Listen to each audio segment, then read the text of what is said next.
Subscribe now and press the bell icon. Never miss an update.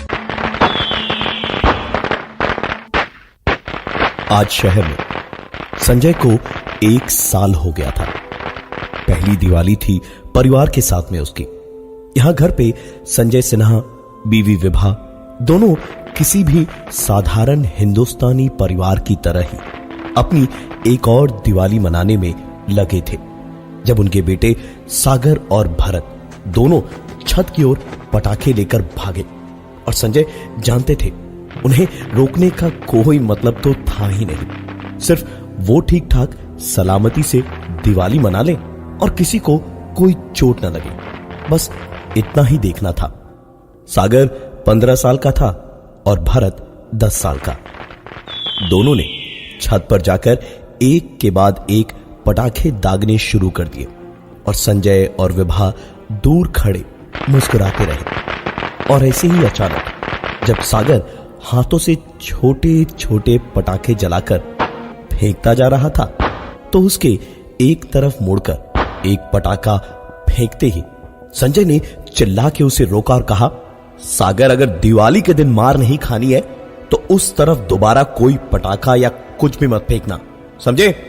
इसके आगे संजय कुछ कह पाए इससे पहले ही विभा ने उन्हें घर के कुछ कामों में मदद करने नीचे बुला लिया और पीछे छत पर रह गए सागर और भारत। और बच्चों को जो चीजें मना करो उसको वो ज्यादा करते हैं। अब दोनों ने मिलकर सारे पटाखे उधर ही फेंकना शुरू कर दिया जिधर संजय ने उन्हें मना किया था। वो एक पुराना मकान था जिसमें सालों से कोई नहीं रहता था। मकान खाली होने से पटाखों की आवाजें गूंज रही थी और दोनों बच्चे खुश हो रहे थे कि उनके पटाखे मोहल्ले में सबसे ज्यादा आवाज कर रहे हैं। दोनों बच्चे अपनी ही दुनिया में खुश थे जब एक बूढ़ी औरत एक चमकती हुई नारंगी रंग की साड़ी पहने थोड़ा लंगड़ाकर सीढ़ियों पर चढ़कर ऊपर छत पर आई और गुस्से में दोनों बच्चों को देखा। दोनों ने पटाखे अपने हाथ में ही लिए हुए थे कि वो औरत वहां से हटे तो वो दोबारा उन्हें फोड़ना शुरू करे, लेकिन ऐसा हुआ नहीं क्योंकि उस औरत के गुस्से से भरे चेहरे पर अचानक एक मुस्कुराहट आई और वो करीब 30 फीट दूर अपनी छत पर खड़े होकर कुछ बोली जो इन दोनों को यहां अपनी छत पर ऐसे सुनाई दिया जैसे उनके कानों में उसने धीमे से कहा हो, पटाखे यहां फोड़ने से मना किया है ना तुम्हें? सागर और भरत दोनों ये सुनते ही जैसे ठंडे पड़ गए थे। दोनों तेजी से नीचे भागे और सीधे संजय के पास पहुंच के उन्हें पूरी बात बताई। संजय पहले तो उनकी बातों को कोई मजाक सोच रहे थे, लेकिन फिर बच्चों में ऐसे वहम और डर बैठ ना जाए इसी चिंता में उन दोनों को वो उस खाली पड़े मकान के अंदर ले गए और टॉर्च की रोशनी में अंदर तक उन्हें ले जाकर बोले, ये देखो, कहां है कोई दिखाई दे रहा है तुम दोनों को? अरे कहां है वो औरत जिसे देखकर तुम लोग डर गए थे? एक आवाज ने संजय के इस सवाल का जवाब उसके कानों में हल्के से दिया, मैं यहां हूं संजय। संजय पीछे पलटे तो उन्हें अंधेरे में हल्की सी बाहर से आती रोशनी में बस एक हाथ उनके चेहरे के पास से निकलता हुआ दिखाई दिया और बड़ी तेज गर्दन में दर्द और जलन होने लगी। संजय वहां से भरत का हाथ पकड़े सागर को आवाजें देते हुए बाहर भागा और बाहर निकल के अपने गेट पे पहुंचे तो उनकी सांस से कहीं ज्यादा डर से आंखें फटी की फटी रह गई क्योंकि सागर उनके आसपास कहीं नहीं था। इसका मतलब कि वो वहीं रह गया, बाहर भाग ही नहीं पाया। संजय ने भारत को अंदर भेजा और सागर को ढूंढने वापस उस घर के अंदर पहुंचा।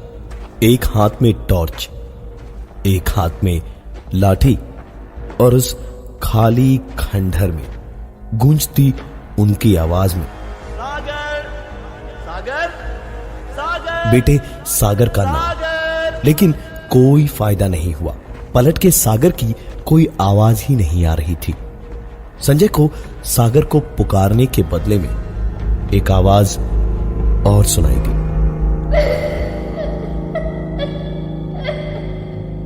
संजय उस आवाज के पीछे पीछे निकल पड़ा। आवाज उस मकान के सबसे पीछे वाले हिस्से में आंगन को पार करके एक छोटी सी कोठरी से आ रही थी। संजय हल्की आवाज में सागर को पुकारते हुए उस तरफ जाने लगा। सागर, सागर, सागर। लेकिन सागर उनकी आवाज सुन के भी उनके पास ना ही आ रहा था और ना ही उनको कोई जवाब दे रहा था। संजय ने टॉर्च की रोशनी में ही देखा तो कोठरी के एक कोने में सागर डर के मारे घुटनों में मुंह छुपाए हुए बैठा रोए जा रहा है। संजय की जान में जान है। उसे सही सलामत जिंदा देखकर वो तुरंत उसकी ओर दौड़े और जैसे ही पहुंच के उसके कंधे पे हाथ रख के उसे पुकारा, सागर, बेटा सागर। तो सागर घुटनों के बीच में छुपाया अपना मुंह धीमे धीमे उठाने लगा और उसका चेहरा देख के संजय घबराकर 4 कदम दूर जा गिरा, क्योंकि वो सागर नहीं, वही औरत थी जिसने थोड़ी देर पहले उसकी गर्दन पर नाखूनों से खरोंच मारी थी। उस बूढ़ी औरत ने संजय की आंखों में आंखें डालकर देखते हुए ही अपना बड़ा सा मुंह खोला और एक भयानक चीख मारी। उस चीख की आवाज से संजय वहीं बेहोश हो गया। लेकिन बेहोशी में भी उसे समझ आ रहा था कि वो वहां ज्यादा देर पड़े नहीं रहा। सागर ने अपने पिता संजय को वहां आते देखा था।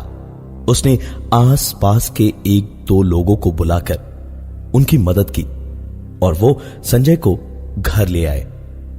उसकी आंख खोली तो देखा कि वो घर पर था। बहुत सारे लोग घर में जमा थे। सागर घर में सबके साथ हंस बोल रहा था, लेकिन भरत एक कोने में बैठा संजय को घूर रहा था। संजय ने बेटे की ओर देखकर मुस्कुराया और गर्दन की चोट के दर्द से कराहते हुए बाथरूम गए। बाथरूम में आंखों में पानी के झपट्टे मारे तो हल्की ताजगी सी लगी। शीशे में गर्दन की चोट देखी तो शुक्र मनाया कि चलो जान तो बची। जख्म को धोने के लिए एंटीसेप्टिक लगाने को पानी हाथ में लेकर जख्म पे हाथ फिराया तो संजय एक बार फिर चौंक गया। जख्म शीशे में तो दिख रहा था, लेकिन गर्दन को छूने पर न कहीं कटा छिला था और न ही कहीं खून था। संजय ने नल को बंद किया और दोबारा शीशे को देखा तो शीशे में वही उसी घर वाली औरत उसे अपने पीछे खड़ी मुस्कुराती हुई दिखाई दी।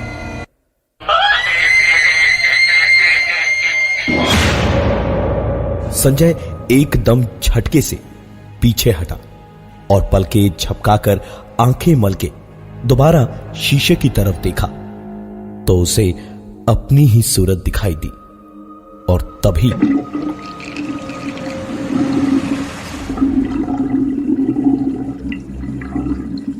बेसन में से पानी एक झटके में गरगराता हुआ पाइप से बह गया, लेकिन अब पाइप से एक अलग ही आवाज आ रही थी।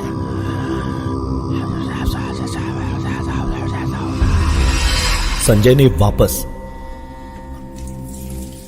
नल कुछ देर चला के बंद किया और जब आवाज भी बंद हो गई तो वो वापस कमरे में जाकर सो गया। तबीयत बिल्कुल ठीक नहीं लग रही थी और नींद भी उसे बहुत आ रही थी। कुछ ही घंटों के बाद संजय की जब नींद खुली तो घर में थोड़ा शोर शराबा मचा हुआ था। विभा बुरी तरह चिल्ला कर रो रही थी और संजय को नींद से जगाने की कोशिश कर रही थी। संजय उठा तो पता चला कि उसका छोटा बेटा भारत घर से गायब है और विभा ने जैसे ही ये बताया संजय को तो विभा ने सोचा कि वो तुरंत उठकर पुलिस स्टेशन भागेगा, रिपोर्ट लिखवाएगा, खुद ढूंढेगा और पता नहीं क्या क्या।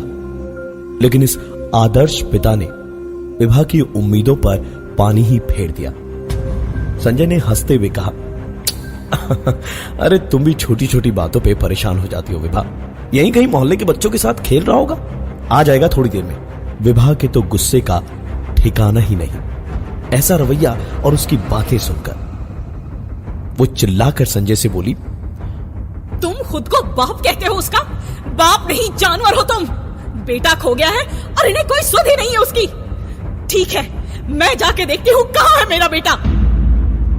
गुस्से में ये सब बोलकर विभा ने घर के कपड़े बदलने के लिए दूसरे कपड़े लिए और बाथरूम में गई और कपड़े बदल ही रही थी कि बाथरूम के बाहर से उसे सागर के चीखने की आवाजें सुनाई देने लगी। सागर पहले तो चिल्ला रहा था कि उसे नहीं जाना, लेकिन फिर विभा को समझ में आया कि सागर किसी और से नहीं बल्कि संजय से कह रहा था कि उसे उसके साथ कहीं नहीं जाना। विभा ने बाहर निकलने के लिए दरवाजा खोलने की कोशिश की तो दरवाजा खोला ही नहीं, क्योंकि किसी ने उस दरवाजे को बाहर से बंद कर रखा था। जैसे जैसे सागर की चीखें तेज होती जा रही थी और उसे घसीटने की आवाजें बाथरूम के अंदर तक आ रही थी, वैसे वैसे विभा के अंदर जैसे तूफान उठ रहा था। उसने वो लोहे की बाल्टी उठाई और बाथरूम के दरवाजे की कुंडी पर 2-3 बार जोर जोर से मारा और धक्के मारने से ढीला हो चुका बाथरूम का दरवाजा खुल गया। विभा भागती हुई कमरे से होती हुई बाहर निकली तो सागर की चीखें उससे दूर जाती हुई सुनाई देने लगी। उसने देखा कि संजय ने मेन दरवाजा बाहर से बंद कर दिया था और सागर को बालों से पकड़ के घसीटते हुए संजय उस पड़ोस के खाली मकान की ओर लिए जा रहा था।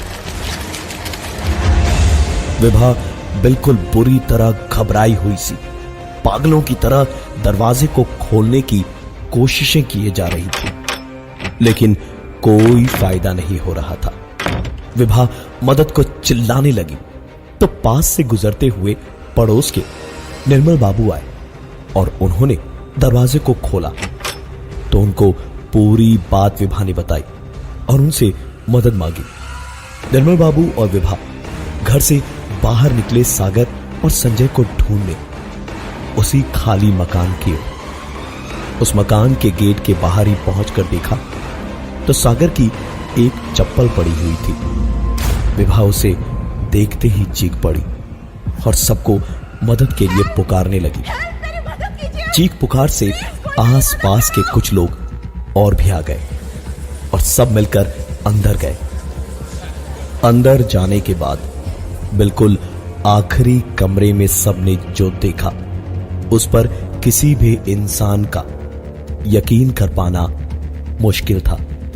सागर और भरत, संजय के दोनों बेटे, दीवार पर लगी खूंटियों से बंधे हुए थे और संजय बड़े अजीब तरीके से बारी बारी दोनों को देखकर हवा में लंबी सांसें भर रहा था, जैसे कोई शिकारी जानवर अपने शिकार की खुशबू से मदहोश हो जाता है। संजय के हाथों में एक फारसे जैसा कुछ था जिसे चिल्लाते हुए उसने हवा में सागर को काटने के लिए उठाया ही था तो सारे लोगों ने झपट कर उसे पकड़ लिया। बड़ी मशक्कत लग रही थी 4 आदमियों को उसे पकड़कर रोकने में। संजय भी हाथ पैर मार ही रहा था और अचानक पता नहीं कहां से उसमें इतनी ताकत आ गई कि उसने उसको पकड़े हुए 4 लोगों पर अपने हाथ पैर छोड़ दिए और आखिरकार संजय एक औरत की आवाज में बुरी तरह से चीखा और बेहोश हो गया। संजय, सागर और भरत सबको पड़ोसियों ने वहां से छुड़ाकर उनके घर पहुंचाया। अगले ही दिन उन्होंने वो मकान छोड़ दिया और शहर के एक दूसरे कोने में शिफ्ट हो गए। लेकिन उन 2 दिनों की बातें आज भी सोचते हैं तो बदन में सिहरन दौड़ जाती है। वो खाली मकान आज भी खाली ही पड़ा है। मोहल्ले वालों ने उसके चारों ओर ऊंची ऊंची दीवारें बनवा दी है जिससे कोई भी बच्चा दूर ही रहे। उस मकान पर हक जताने भी कभी कोई नहीं आया। 1-2 बार लोगों ने उस पर कब्जा करने की कोशिश की तो उनका आज तक कभी दोबारा